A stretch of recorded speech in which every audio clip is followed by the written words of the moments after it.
Hello guys, இன்னைக்கு நம்ம என்ன பார்க்க போறோம்னா 10th ஸ்டாண்டர்ட்ல உள்ள எக்ஸாம்பிள் 1.8ல உள்ள ரொம்ப ரொம்ப ரொம்ப ரொம்ப இம்பார்ட்டன்டான கொஸ்டின் தான். இந்த கொஸ்டின் வந்து பப்ளிக் எக்ஸாம்லயே 2 to 3 டைம்ஸ்க்கு மேலே கேட்டிருக்காங்க. பட் இந்த கொஸ்டினை பார்க்கும்போது வந்து உங்களுக்கு வந்து ஒரு டிஃபிகல்ட்டாக இருக்க மாதிரி இருக்கும். பட் இந்த கொஸ்டினில் வந்து எதுவுமே கிடையாது. ஜஸ்ட் நான் சொல்லி கொடுக்குறத அப்படியே ஸ்கிப் பண்ணாமல் கவனிங்க அவ்வளோதான். ஜஸ்ட் நம்ம பேசிக்கை மட்டும் புரிஞ்சுக்கலாம். இப்போ ஃபஸ்ட்டு பாருங்களேன், இந்த ஒரு ஃபங்க்ஷனுக்குள்ள ஒரு 3 ஃபங்க்ஷன் கொடுத்துருக்காங்களா. இப்போ அந்த ஃபர்ஸ்ட் ஃபங்க்ஷனை பாருங்க, 2x + 7 கொடுத்துருக்காங்க. நெக்ஸ்ட் என்ன கொடுத்துருக்காங்க, x is less than -2 கொடுத்துருக்காங்க. இந்த ஆரோமார்க்கு கீழே எதுவும் கோடு இருக்கா? இல்லை. அப்போ அந்த -2 வந்து சேராது. அப்போ இந்த -2 விட கம்மியாக இருக்குன்னு சொல்கிறாங்க. அப்போ எது வரும்? -3 -4 -5. அப்போ இங்கே என்ன வரும்? -3 -4 -5 -6ன்னு போய்கிட்டே இருக்கும். இப்போ ரெண்டாவது ஃபங்க்ஷனை பாருங்க, x² -2 கொடுத்துருக்காங்க. இங்கே என்ன கொடுத்துருக்காங்க? -2 less than or equal to x less than 3 கொடுத்துருக்காங்க. இப்போ பாருங்களேன், இந்த ஆரம்பர் கீழே கோடு போட்டிருக்காங்களா? கோடு போட்டிருந்தாங்கன்னா அதுக்கு பக்கத்தில் என்ன நம்பர் இருக்கோ அந்த நம்பர் எழுதிக்கணும். இப்போ இந்த -2 பக்கத்தில் கோடு போட்டிருக்காங்க. அப்போ -2 எடுத்து எழுதிக்கிட்டேன். -2க்கு அடுத்து என்ன வரும்? -1. -1க்கு அடுத்து 0 1 0 1 2. இங்கே 3 எழுதணுமா? எழுதக்கூடாது. ஏன்? இங்கே கீழே வந்து உங்களுக்கு வந்து கோடு இல்லை, அப்போ வந்து எழுதக்கூடாது.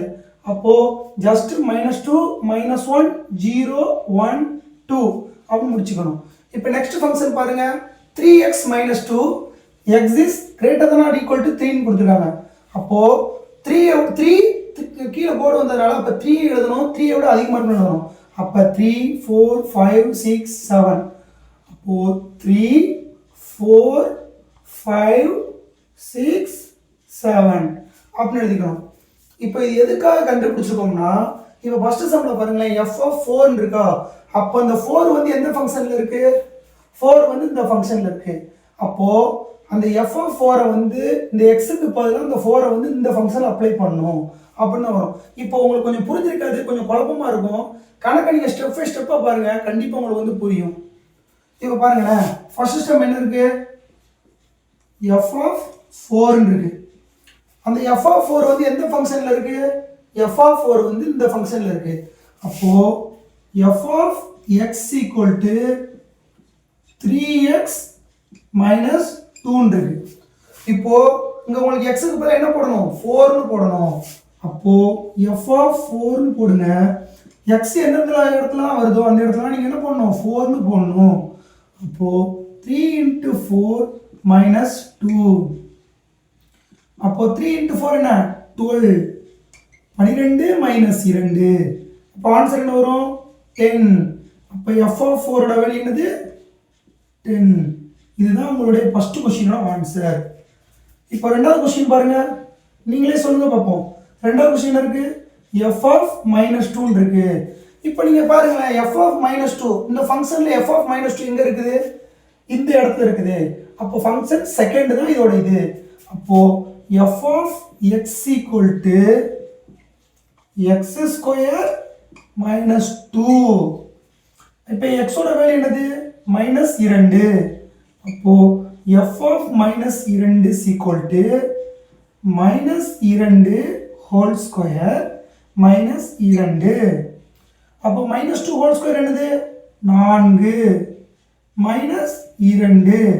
அப்போ f(-2) ஓட வேல்யூ என்னது? 2. இதுதான் f(-2) ஓட ஆன்சர். நெக்ஸ்ட் என்ன பண்ணணும்? மூணாவது கண்டுபிடிக்கணும். இப்போ மூணாவது நீங்க எழுதிக்கோங்க. 3 எழுதிக்கிட்டீங்க. f(4) + 2f(1). ஸோ பாருங்களேன், f(4) இங்கே ஆல்ரெடி கண்டுபிடிச்சிக்கலாம் பாருங்க, இங்கே கண்டுபிடிச்சிருக்கோம். இப்போ 2 வந்து நமக்கு ஆல்ரெடி வெளியே இருக்குது. f(1) கண்டுபிடிக்குமா? f(1) நீங்கள் கண்டுபிடிச்சிங்களா? கண்டுபிடிக்கல. அப்போ f(1) நீங்கள் கண்டுபிடிக்கணுமா? அப்போ f(1) கண்டுபிடிக்கணும். f(1) வந்து எங்கே வருது? இதே செகண்ட் ஃபார்முலாவில் தான் வருது. அப்போ f(x) = x² - 2.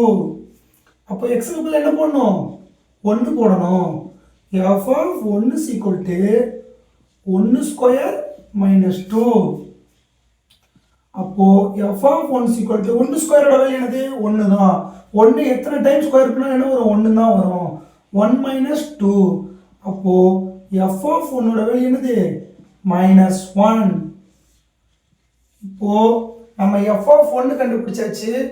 f of 4 நம்மளுக்கு ஆல்ரெடி தெரியும். அப்போ இந்த இதை சப்ஸ்டிட்யூட் பண்ணலாமா? அப்போ சப்ஸ்டிட்யூட் பண்ணுங்க. f of 4 plus 2f of 1. இப்போ f of 4 வேல்யூ என்னது? f of 4 வேல்யூ என்னது 10. அப்போ 10 போட்டுக்கோங்க. plus 2 into f of 1 value என்னது? இங்க கண்டுபிடிச்சோமா -1. அப்போ -1 போட்டுக்கோங்க. அப்போ 10 2 into -1 -2. அப்போ f of 4 plus 2 into f of 1 value என்னது 8. இதுதான் நம்மளுடைய என்னது செகண்டோட ஆன்சர், தேர்டோட ஆன்சர். இப்போ நெக்ஸ்ட் என்ன பண்ணணும்? ஃபோர்த்து கண்டுபிடிக்கணும். ஃபோர்த்து என்னது கணக்கு கொடுத்துருக்காங்க? f of 1 minus 3 into f of 4 divided by f of -3. இதென்ன கேட்டிருக்காங்க? இப்போ நீங்க ஃபர்ஸ்ட் செக் பண்ணுங்க. f of 1 கண்டுபிடிச்சீங்களா? கண்டுபிடிச்சுக்கோ, விட்டணும். அடுத்து f of 4 கண்டுபிடிச்சீங்களா? இந்த கண்டுபிடிச்சு விட்டணும். மிச்சம் f of 3 இங்க கண்டுபிடிச்சீங்களா? கண்டுபிடிக்கல. அப்போ இப்போ என்ன பண்ணணும்? f of 3 வந்து கண்டுபிடிக்கணும். அப்போ f of 3 கண்டுபிடிங்க. f of -3. அப்போ f of -3 வந்து எந்த இடத்துல வரும்? f of -3 எங்க வருது? மேல வருது. அப்போ 2x + 7 தான் f of -3 ஓட ஃபங்க்ஷன். அப்போ f of x equal to 2x + 7. அப்போ x க்கு என்ன போடணும்? -3 போடணும். அப்போ f of -3 is equal to 2 into -3 plus 7. அப்போ 2 into -3 என்னது? -6 plus 7. அப்போ f of -3 ஓட வேல்யூ என்னது? 1. இப்போ f of -3 கண்டுபிடிச்சாச்சா? இப்போ என்ன பண்ணணும்? f of 1 இருக்கு, f of -4 இருக்கு, f of -3 இருக்குது. அப்போ என்ன செய்யணும்? இது எல்லாத்தையும் சேர்ந்து இந்த ஃபார்முலால சப்ஸ்டிட்யூட் பண்ணணும். அப்போ f of 1 ஓட வேல்யூ என்னது? -1 minus 3 into f of 4 ஓட வேல்யூ என்னது? 10 divided by f of -3 ஓட வேல்யூ என்னது?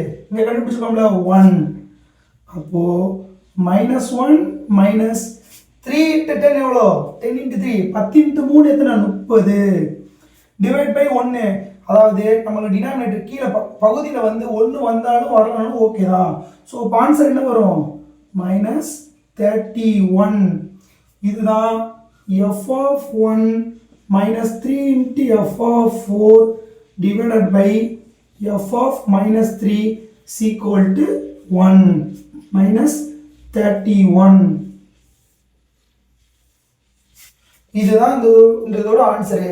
இப்போ இந்த எல்லாத்துலயுமே எது முக்கியமா இருக்குது? இந்த கிராஃப் தான் முக்கியமா இருக்குது.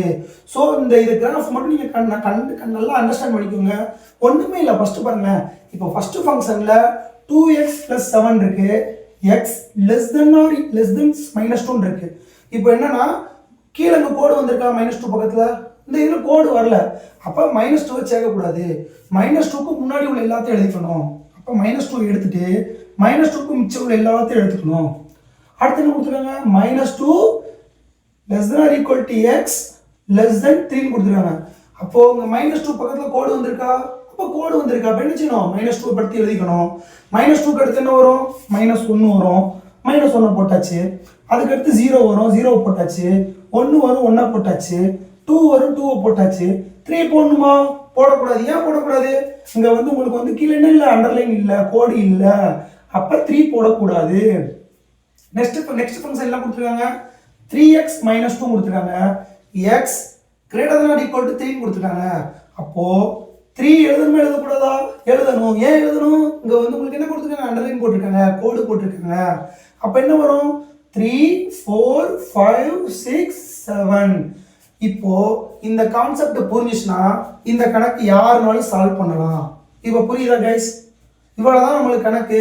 கண்டிப்பா நீங்க நம்ம சேனலை பார்த்தீங்கன்னா கண்டிப்பா சப்ஸ்கிரைப் பண்ணுங்க, லைக் பண்ணுங்க. உங்களுக்கு எந்த கொஸ்டினும் தெரியாம இருந்துச்சுன்னா ஜஸ்ட் எங்களுக்கு நாங்கள் டிஸ்கிரிப்ஷன்ல வந்து ஒரு வாட்ஸ்அப் நம்பர் கொடுத்துருப்போம். அந்த வாட்ஸ்அப் நம்பர்ல வந்து நீங்க வந்து உங்களுக்கு என்ன டவுட்டோ அந்த கொஷின் வந்து ஷேர் பண்ணுங்கள். எங்களால் முடிஞ்ச பெஸ்ட்டை வந்து உங்களுக்கு வந்து கொடுக்குறோம். Thank you guys, thank you so much.